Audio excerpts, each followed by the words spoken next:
વાંધો નહીં. બોલ બેટા. આનંદવાડીના બસ સ્ટેન્ડની સામે એક વૃદ્ધાશ્રમ છે.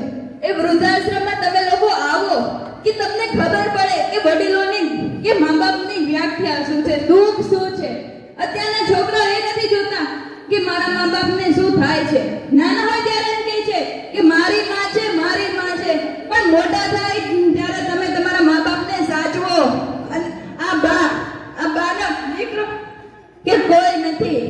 આ બાને કેટલું દુઃખ થતું હશે કે નાનપણથી તમને પાળ્યા છે, પોસાડ્યા છે, મોટા કર્યા છે, અને આજે મોટા થઈને તમે મા બાપને તરછોડો છો.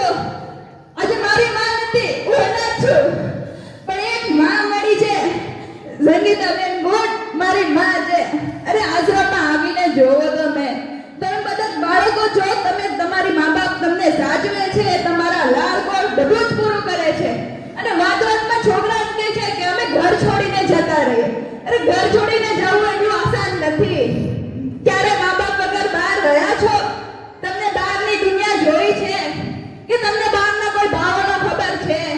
મા બાપ તમને નાનપણથી ઉછેર